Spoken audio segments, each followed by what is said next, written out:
Kung ikaw ay lampas na sa 60, kailangan mong marinig ito.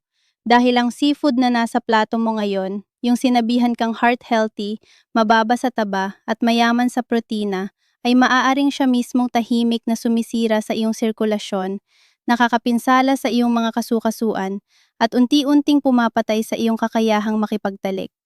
Oo, tama ang narinig mo. May ilang uri ng seafood na madalas purihin sa media, pero sa likod nito ay dahan-dahang inuubos ang mga sistemang nagpapanatili sa isang lalaki na malakas, malapit sa kanyang kapareha, at may kakayahang mamuhay ng mag-isa. At para sa milyon-milyong nakatatanda, nagsisimula na ang pinsalang ito. Ako si Dr. Vicky Santos, isang board-certified na espesyalista sa kalusugan ng kalalakihan na may higit 3 dekada ng karanasan sa pagtulong sa mga lalaking nasa hustong gulang na maibalik ang kanilang sigla.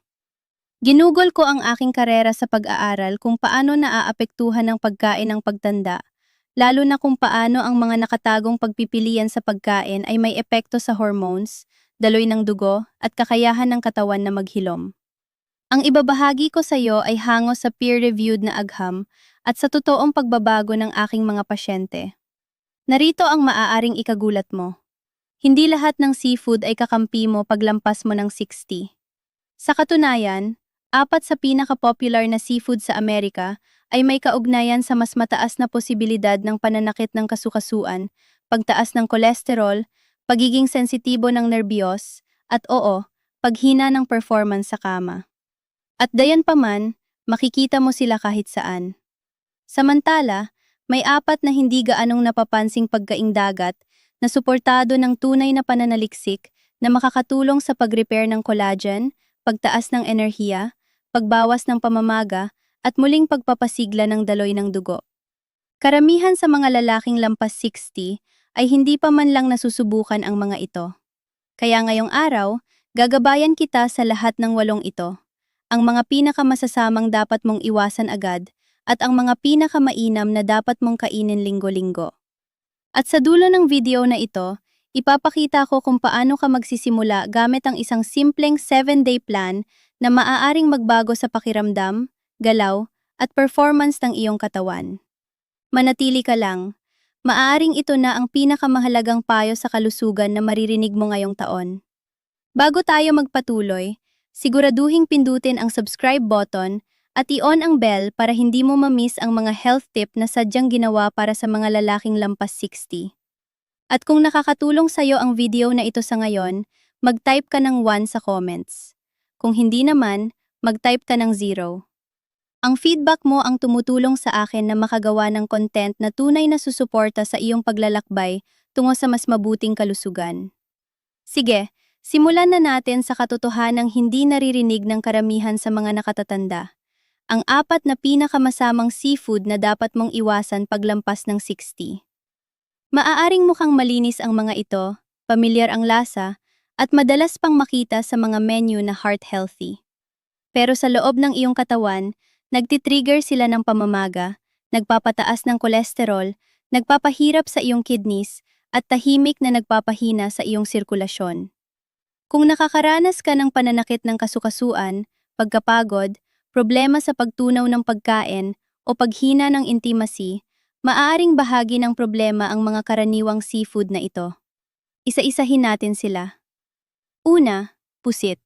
Ang cholesterol bomb na nagtatago sa iyong dieta. Hayaan mong ibahagi ko ang kwento ng isa kong pasyente kamakailan. Si George, 67 taong gulang, retiradong Navy, ipinagmamalaki ang kanyang dieta at aktibong pamumuhay. Lumapit siya sa akin dahil sa paulit-ulit na pananakit ng kasukasuan, pagtaas ng blood pressure, at madalas na pagkapagod na hindi tugma para sa isang lalaking naglalakad ng 3 milya araw-araw at naniniwalang malinis ang kanyang kinakain. Nang suriin namin ng mabuti ang kanyang dieta, may isang bagay na kapansin-pansin. Kumakain siya ng pusit 2 hanggang 3 beses sa isang linggo. Inihaw, pinirito, nasa salad, halos lahat ng paraan. Akala niya ay matalino at lean na pagpipilian iyon. Pero ang hindi niya alam, at hindi rin alam ng karamihan sa mga nakatatanda, ay ang pusit ay tahimik na kumakalaban sa iyo kapag lampas ka na sa 60. Sa unang tingin, Mukhang healthy ang pusit. Mababa ito sa taba, mataas sa protina, at madalas makita sa mga menu na may label na magaan o heart-friendly. Pero narito ang hindi mo nakikita. Sa bawat 3 ounces ng lutong pusit, may halos 200 milligrams ng kolesterol. Iyan ay mahigit 65% ng inirerekomendang arawang intake sa isang maliit na serving pa lamang. At paglampas mo ng 60, hindi na kayang i-manage ng katawan mo ang kolesterol tulad ng dati. Bumagal ang iyong atay. Nababawasan ang flexibility ng iyong mga ugat. At ang sobrang kolesterol ay hindi na basta dumadaan lang, ito ay naiipon. Unti-unti itong bumabara sa mga daluyan ng dugo, lalo na sa maliliit na ugat na napakahalaga sa sirkulasyon, kabilang na ang mga bahagi ng katawan kung saan napakahalaga ng maayos na daloy ng dugo. Pero hindi lang kolesterol ang problema, mataas din sa purines ang pusit, mga compound na binabago ng katawan mo bilang uric acid. At kung naranasan mo na ang matinding sakit sa hindalaki sa paa, tuhod o bukong-bukong, alam mo kung gaano kasakit ang dulot nito. Ang gout ay hindi lang dahil sa alak o pulang karne. Sa katunayan, ang mga seafood tulad ng pusit ay ilan sa pinakamalalaking nakatagong dahilan nito. Paglampas mo ng 60, mas pinaghihirapan na ng iyong kidneys ang kanilang trabaho. At kapag ang uric acid ay mas mabilis na naiipon kaysa sa kakayahan ng katawan mong ilabas ito, nagsisimula itong mag-crystallize sa iyong mga kasukasuan na nagdudulot ng pamamaga, matinding sakit, at limitadong paggalaw. Nagsisimula itong bumuo ng matutulis na kristal sa iyong mga kasukasuan. Ang pananakit ng tuhod ni George ay hindi dahil sa pagtanda. Dahil yon sa kanyang nakasanayang pagkain ng pusit, simple at malinaw. At nang itigil niya ito, ang pagbabago ay parang gabi at araw ang pagitan. May matibay na ebidensya rin ang agham dito. Isang pag-aaral noong 2021 na inilathala sa journal na Nutrients, ang nagsabi na ang mga matatandang may mataas na kolesterol sa kanilang pagkain ay 43% na mas malamang na magkaroon ng paninigas ng mga ugat at may 31% na mas mataas na pang-anib ng mga cardiovascular events tulad ng atake sa puso o stroke. Isa pang pag-aaral sa Journal of Gerontology ang nagpakita na ang mga senior na kumakain ng seafood na mataas sa purine ng higit sa 2 beses kada linggo ay may 54% na mas mataas na pang-anib ng chronic joint inflammation sa loob ng 2 taon. Hindi ito haka-haka, ito ay konkretong datos. Ang problema sa pusit ay nagtatago ito sa harap mo. Hindi ito mukhang mamantika. Hindi ito maalat sa panlasa. Pero sa loob ng katawan mo, kumikilos ito na parang mabagal na lason. Pinapaliit ang mga daluyan ng dugo, pinapalala ang pamamaga, at unti-unting naghahanda ng kondisyon para sa pananakit ng kasukasuan, pagkapagod, at paghina ng kakayahan sa pagtatalik. Kaya kung ikaw ay lampas 60 at madalas gumigising na naninigas ang katawan, namamaga, o pakiramdam mo ay may kakaiba, maaring hindi lang ito dahil sa edad. Maaring dahil ito sa seafood na kinakain mo. Nang baguhin ni George ang kanyang dieta, sa loob lamang ng ilang linggo ay mas bata, mas magaan, at mas masigla ang kanyang pakiramdam kaysa sa nakalipas na maraming taon. Ngayon, kung sa tingin mo ay nakakagulat na yon, maghintay ka hanggang marinig mo ang susunod. Mukha itong alimango, lasa nitong alimango, at amoy dagat pa. Pero hindi talaga ito alimango.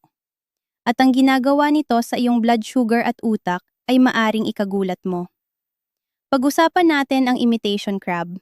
Ikalawa, imitation crab. Isang pekeng pagkain na may tunay na epekto.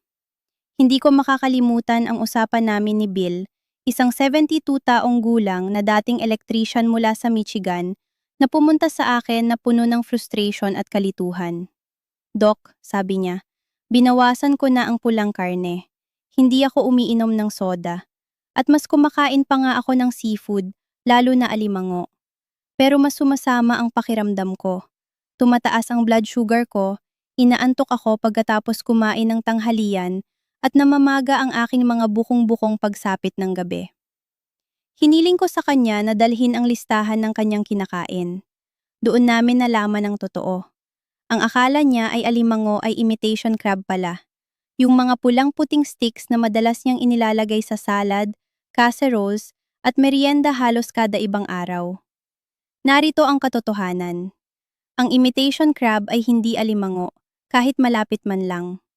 Isa itong processed paste na tinatawag na surimi na gawa sa dinurog na tira-tirang puting isda, hinaluan ng refined starches, asukal, asin, at artificial flavorings para magmukhang, malasahan, at maamoy na parang totoong alimango.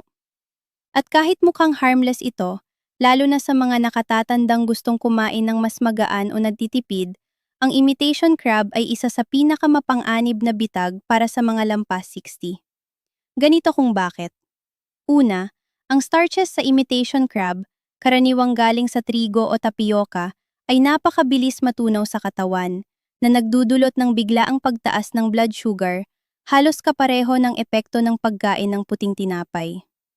Isang pag-aaral noong 2020 sa Clinical Nutrition ang nagpakita na ang surimi-based seafood ay nagdudulot ng mabilis na glycemic response na nagpapataas ng husto sa insulin levels. Isa itong seryosong problema para sa mga senior, lalo na sa mga may pre-diabetes o insulin resistance, mga kondisyong karaniwan na pagkatapos ng edad na 60. Sa kaso ni Bill, ipinaliwanag nito kung bakit siya inaantok sa tanghali, nagkakaroon ng brain fog, at patuloy na tumataas ang timbang sa tiyan na hindi niya maalis-alis.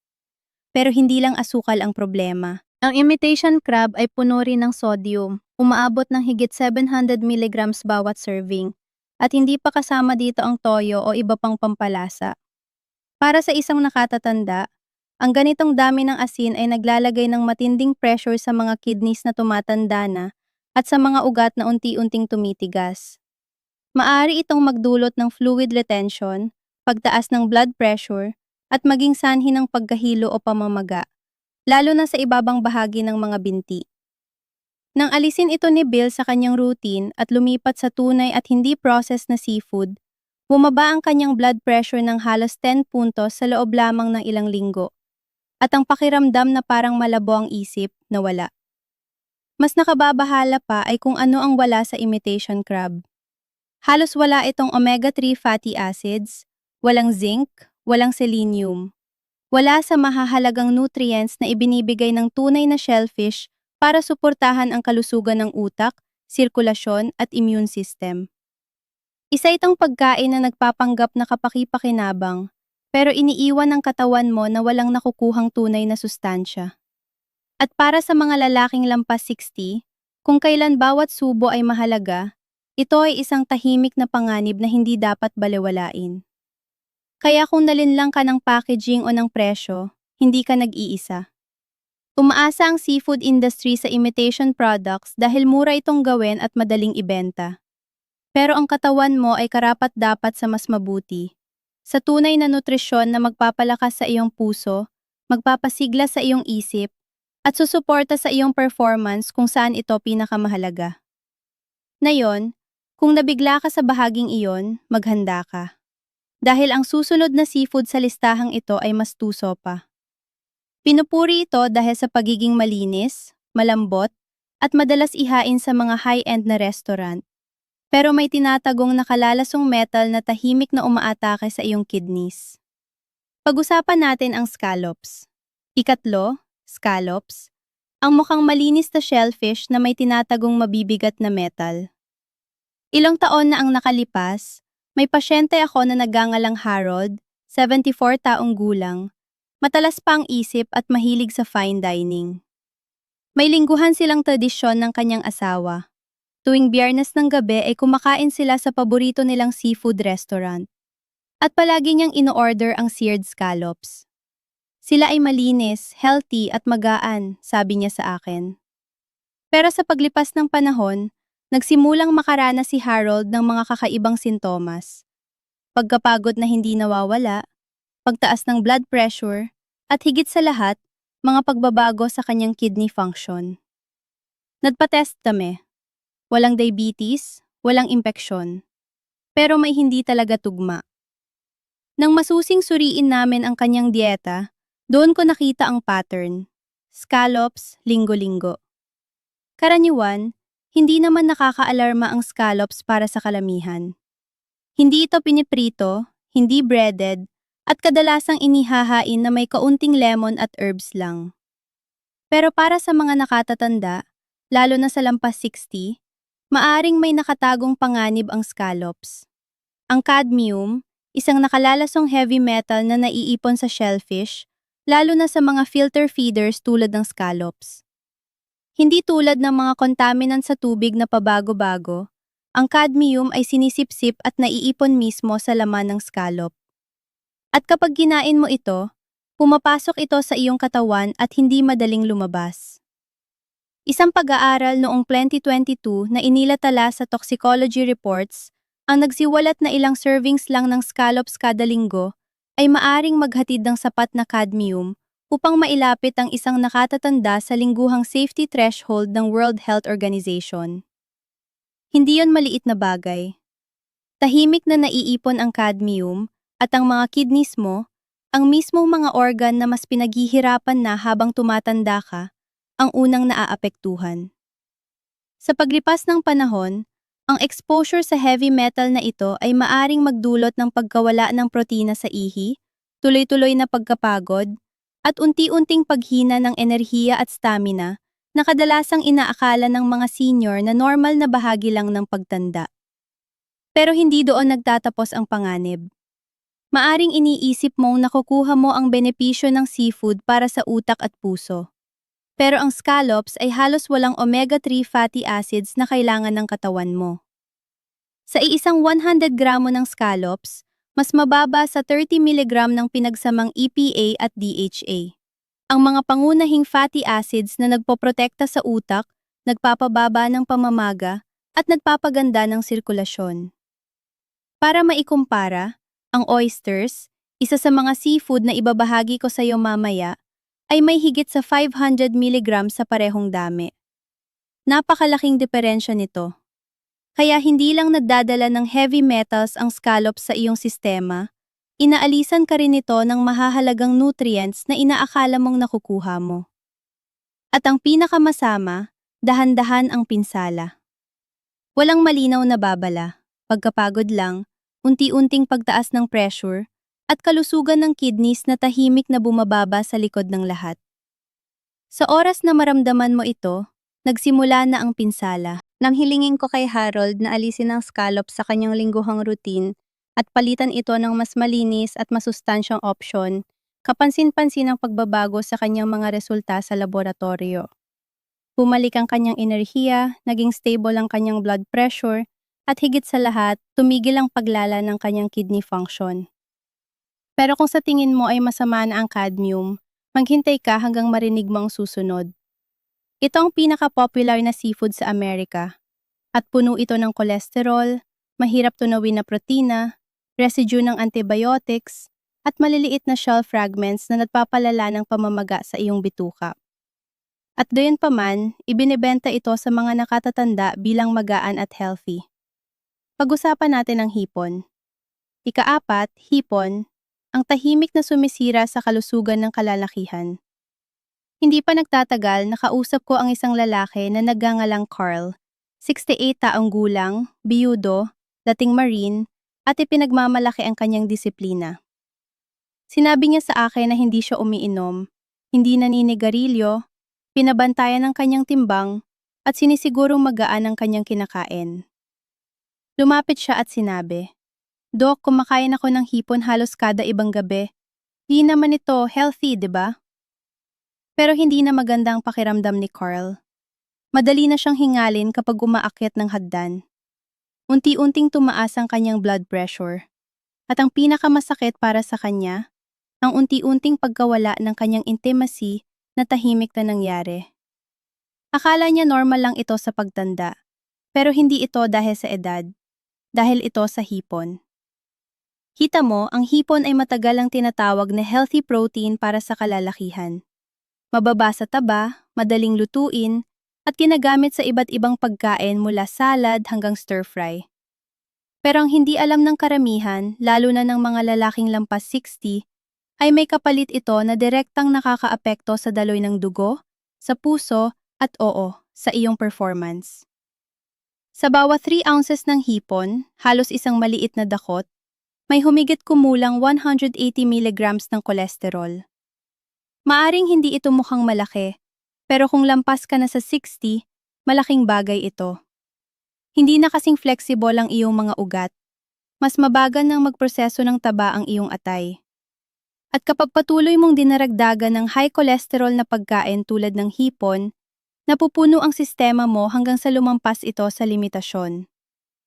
Isang pag-aaral ng 2021 sa Circulation ang nagpakita na ang mga senior na kumukonsumo ng higit sa 300 milligrams ng kolesterol kada araw ay may 35% na mas mataas na panganib ng stroke at 24% na mas mataas na panganib ng sakit sa puso. Hindi ito haka-haka, ito ay totoo. Pero ang kolesterol ay simula pa lamang. Ang hipon ay may taggliding muscle protein na tinatawag na tropomyosin, na kilalang mahirap tunawin. Sa katunayan, ang hipon ay isa sa mga nangungunang sanhi ng food allergies sa buong mundo. At narito ang nakakabahala. Ang mga nakatatanda ay maaring biglang magkaroon ng allergy kahit wala silang ganitong problema dati. Habang tumatanda ka, mas nagiging sensitibo at hindi na ganoon ka-predictable ang iyong immune system. Kahit ang mga banayad na reaksyon tulad ng bloating, rashes, o discomfort sa tiyan ay unti-unting nagpapahina sa iyong digestion at nag-iwan sa'yo ng pakiramdam na may mali. At nandyan pa ang mismong shell nito, ang chitin. Kahit sa tingin mo ay nalinis mo na ito ng maigi, may maliliit pa ring piraso na napupunta sa laman. Para sa isang batang sistema ng tiyan, maaring hindi ito problema. Pero para sa mga nakatatanda, lalo na sa may IBS, constipation o leaky gut, ang chitin ay maaring magdulot ng pamamaga at magpalala ng digestion. At hindi pa natin napag-uusapan ang isyu ng pag-aalaga nito. Karamihan sa hipon na binebenta sa mga tindahan na yon ay farm-raised at imported. Madasas itong ginagamitan ng antibiotics tulad ng oxytetracycline, ipinagbabawal na sa maraming bansa pero patuloy pa ring ginagamit sa ilan. Isang pag-aaral noong 2022 ang nakakita na higit 40% ng sino-frozen shrimp ay bakas na mga ganitong gamot. Ibig sabihin, sa bawat kain mo ng hipon, maari ka ring nakakain ng mga chemical na sumisira sa balanse ng bakterya sa iyong bituka, nagpapalala ng pamamaga, at nagpapataas ng resistensya sa antibiotics na maaring kailanganin mo balang araw. Nang alisin ni Carl ang hipon sa kanyang lingguhang pagkain at pinalitan ito ng mas malinis at mas ligtas na seafood, nagbago ang lahat. Gumanyanda ang kanyang digestion. Naging mas maayos ang kanyang blood pressure. At unti-unti, bumalik ang kanyang kumpiyansa sa sarili, lalo na sa aspeto ng intimacy. Kaya kung ang hipon ay palaging bahagi ng iyong hapagkainan, maaring panahon na para magpaalam dito. Dahil ang pinsalang dulot nito sa iyong mga ugat, sa iyong bituka, at sa iyong hormones ay malayo sa pagiging harmless. Pero narito ang magandang balita. Ang dagat ay hindi lang nagbibigay ng panganib, nagbibigay din ito ng mga kakampi. May 4 na uri ng seafood na madalas hindi napapansin pero suportado ng agham na makakatulong sa muling pagbuo ng sirkulasyon, pagbawas ng pananakit ng kasukasuan, pagbabalik ng enerhiya at pagsuporta sa uri ng performance na akala mo ay tuluyan ng nawala. Ipakilala ko sa iyo ang mga ito. Una, sea cucumber. Ang mayaman sa collagen na tagapagpagaling. Ilang taglamig nang nakalipas, may pasyente ako na si Leonard, 66 taong gulang, retiradong postal worker, na dati ay kayang maglakad ng milya-milya noon kabataan niya. Pero ngayon, ang simpleng pagtayo mula sa upuan ay may kasamang sakit. Masakit ang kanyang tuhod at naninigas ang kanyang mga pulso. Sinabi niya sa akin, "Dok, pakiramdam ko parang natutuyo ako mula sa loob." Tumimo sa akin ang linyang iyon, dahil yun mismo ang nangyayari habang tayo ay tumatanda.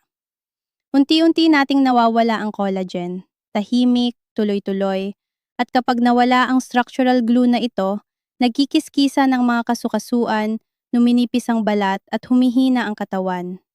Doon ko ipinakilala kay Leonard ang isang bagay na hindi pa niya naririnig, ang sea cucumber.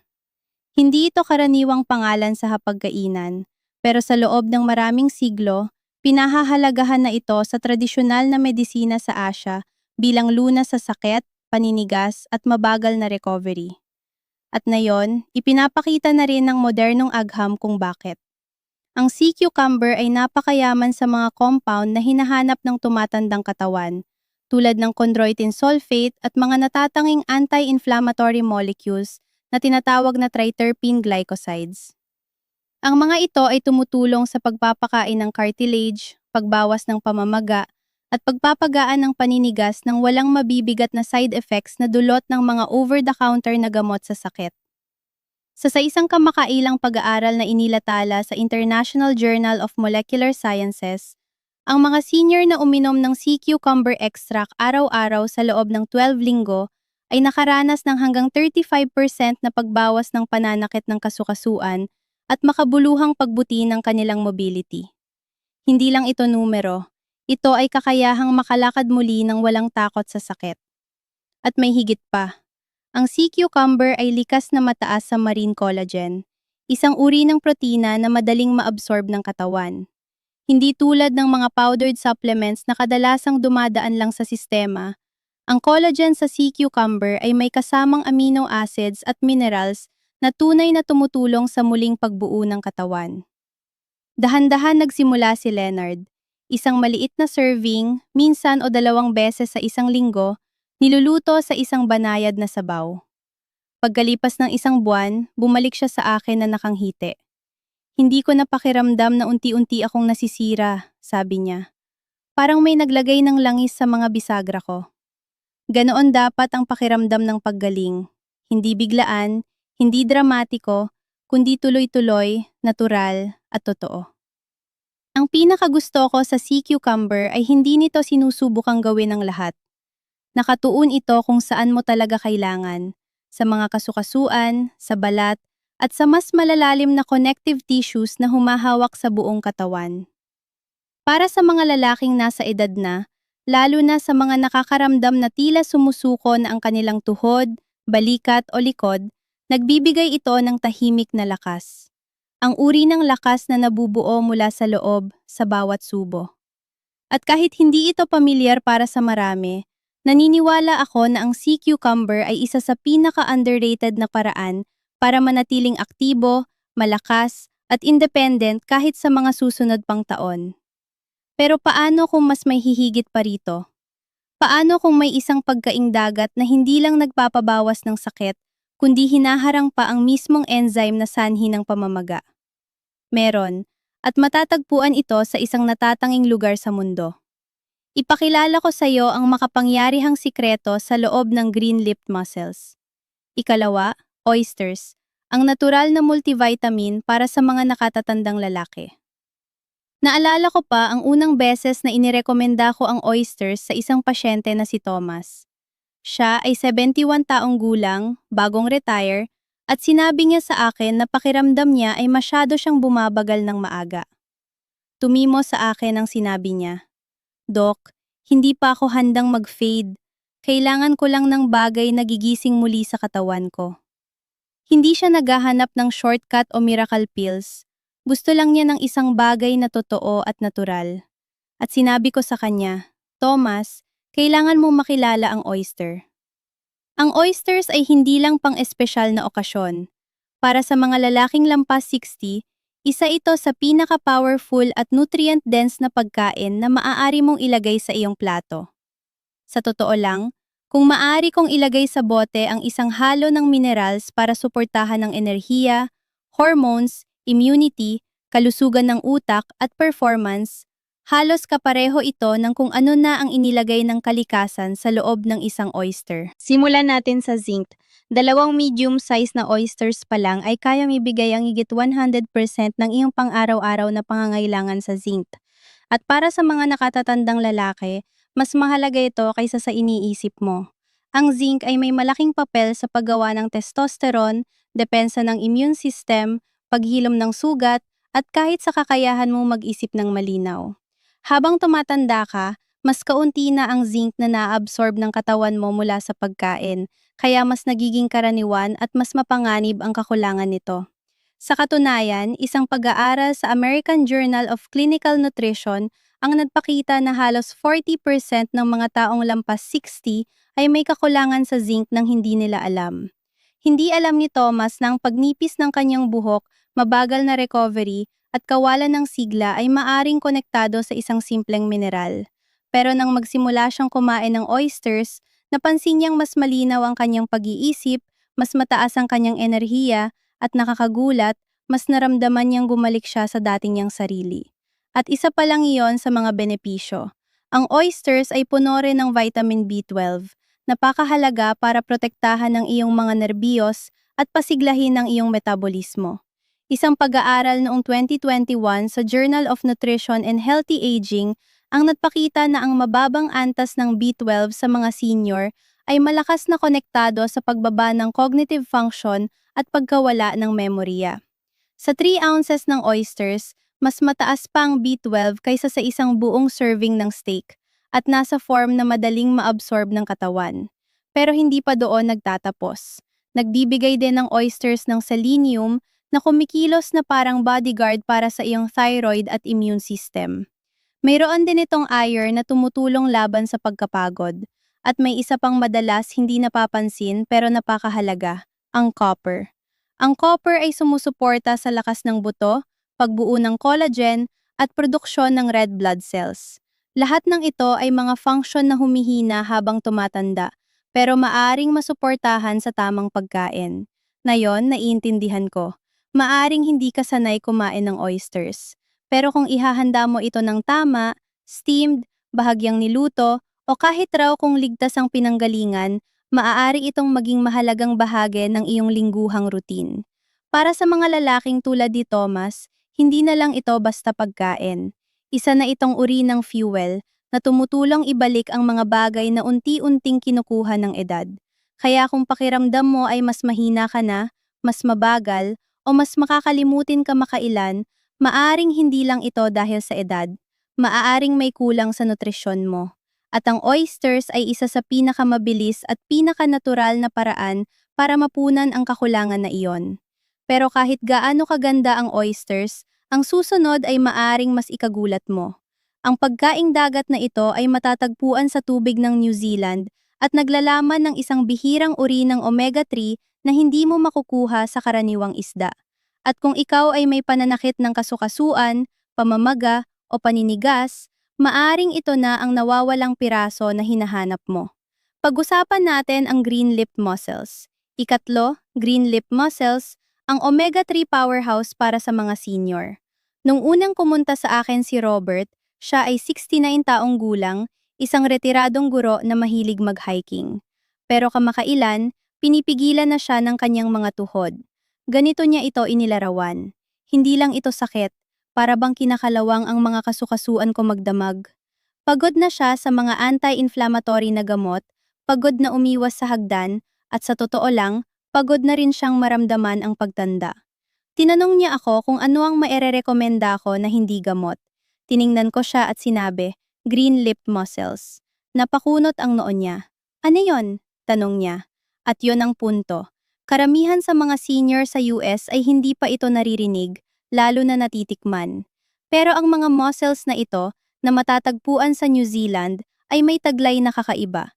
Isang uri ng omega-3 fatty acid na hindi mo makikita sa karaniwang isda.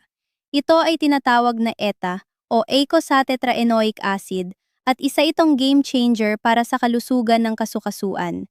Hindi tulad ng karaniwang omega-3s na EPA at DHA, ang ETA ay gumagana sa pamamagitan ng pag-target at pagharang sa isang particular na enzyme sa katawan na tinatawag na 5-lipoxygenase. Ang enzyme na ito ay isa sa mga pangunahing sanhi ng chronic inflammation, lalo na sa mga kasukasuan. Sa isang pag-aaral noong 2020 na inilatala sa Nutrients, ang mga senior na uminom ng green lip mussel extract araw-araw sa loob ng 12 linggo ay nakaranas ng 42% na pagbaba ng joint discomfort at 35% na pagbuti ng physical function.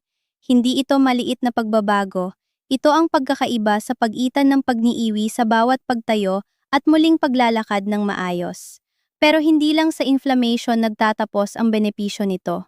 Ang mga muscles na ito ay mayaman din sa zinc, iron, selenium, at iodine, apat na mahahalagang mineral, na mas nagiging mahirap maabsorb ng katawan habang tumatanda. Ang zinc ay tumutulong sa immunity at testosterone. Ang iron ay sumusuporta sa enerhiya at sirkulasyon. Ang selenium ay nagpoprotekta sa prostate at thyroid. At ang iodine ay tumutulong para manatiling maayos ang iyong metabolismo. Nang idagdag ni Robert ang green lip mussel sa kanyang lingguhang pagkain, in-steam lang na may bawang at lemon, walang komplikasyon. Napansin niya ang pagbabago sa loob ng isang buwan.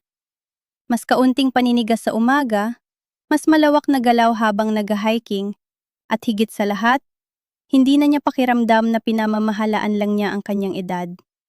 Pakiramdam niya ay muli siyang nabubuhay. Yun ang gusto ko para sa bawat lalaking senior na nanonood nito. Hindi lang mabawasan ang sakit, kundi maibalik ang kalidad ng buhay sa parang hindi mo akalaing posible pa. Kayang gawin yon ng pagkain, kung tama ang pipiliin mo. At habang napakalakas ng green lip mussels, ang susunod na pagkaing dagat sa listahang ito ay nasa ibang antas. Hindi ito galing sa hayop. Isa itong halaman sa dagat. Pero naglalaman ito ng higit 90 trace minerals, sumusuporta sa kasukasuan, balat, thyroid, bituka, at kahit sa baga. Isa itong collagen building, energy restoring powerhouse na tumutulong sa mga lalaki na makaramdam na parang bumalik sila ng 10 taon. Natural. Pag-usapan naman natin ang CMOS. Ikaapat, CMOS, ang pinakamatinding natural na gamot mula sa dagat. Naalala ko ang isang sandali kasamang isa kong matagal ng pasyente, si Frank. Siya ay 73 taong gulang, maalalahanin, mainhin magsalita, at nakikipaglaban sa isang bagay na hindi madalas pinag-uusapan ng mga lalaki. Ang unti-unting paghina sa loob at labas. "Dok," sabi niya, "parang unti-unting kumukupas ang katawan ko. Hindi naman ako may sakit, pero parang humihina ang ilaw." Sinubukan na niya ang vitamins, powders, pati testosterone boosters. Pero walang tumama ng tama sa pakiramdam niya. Ang kailangan niya ay hindi stimulant. Ang kailangan niya ay tunay na nutrisyon. Doon ko ipinakilala sa kanya ang isang bagay na hindi pa niya kailanman naisip, ang CMOS. Hindi ito flashy. Hindi ito makikita sa harap ng grocery flyers. Pero maaring ito ang isa sa pinaka-powerful na natural na remedyo na maiaalok ng dagat, lalo na para sa mga lalaking tumatanda na. Kilala rin bilang Irish moss, ang pulang seaweed na ito ay ginamit na sa tradisyonal na medisina sa loob ng maraming siglo. At ngayon, nagsisimula na ring patunayan ng modernong agham ang matagal ng alam ng iba't ibang kultura. Ang sea moss ay naglalaman ng higit sa 90 trace minerals, mga nutrients na kailangan ng katawan mo para sa halos lahat ng biological functions, mula sa sirkulasyon hanggang sa digestion at balanse ng hormones. Hindi lang ito nagbibigay ng iisang benepisyo. Binibigyan nito ang katawan mo ng mga pangunahing sangkap na matagal na nitong hinahanap. Mga mineral tulad ng magnesium, potassium, iodine, selenium, sulfur, at zinc. Lahat nasa natural at madaling maabsorb na anyo. Para sa mga lalaking lampas 60, mas mahalaga ito kaysa dati. Dahil habang tumatanda tayo, humihina ang kakayahan ng katawan na mag-imbak at gumamit ng nutrients, at nararamdaman natin ito sa ating mga kasukasuan, balat, enerhiya, at maging sa performance sa kama. Pero narito ang talagang kahanga-hanga sa CMOS. Puno ito ng mga compound na tumutulong sa paggawa ng collagen. Hindi man ito direktang naglalaman ng collagen, mayaman naman ito sa vitamin C, sulfur, at amino acid na proline. Tatlong pangunahing sangkap na ginagamit ng katawan para makagawa ng sarili nitong collagen. At ang collagen ang nagbibigay ng lakas sa iyong mga kasukasuan, elasticity sa iyong balat, at istruktura sa lining ng iyong bituka. Sa isang pag-aaral noong 2022 na inilatala sa Marine Drugs, ang mga senior na kumonsumo ng CMOS araw-araw ay nakaranas ng 37% na pagbuti sa joint mobility at 29% na pagbawas sa skin dryness sa loob lamang ng 8 linggo. Hindi lang ito teorya. Ito ay tunay na pagbabago. Napakabuti rin ito sa digestive system. Ang CMOS ay mayaman sa mucilage, isang malambot na gel-like fiber na bumabalot sa bituka, nagpapababa ng pamamaga, at tumutulong sa pagsil ng lining ng tiyan. Para sa mga lalaking may acid reflux, bloating, irregular na pagdumi, o pangkalahatang pagkapagod ng digestion, maaring maging napakalaking tulong nito.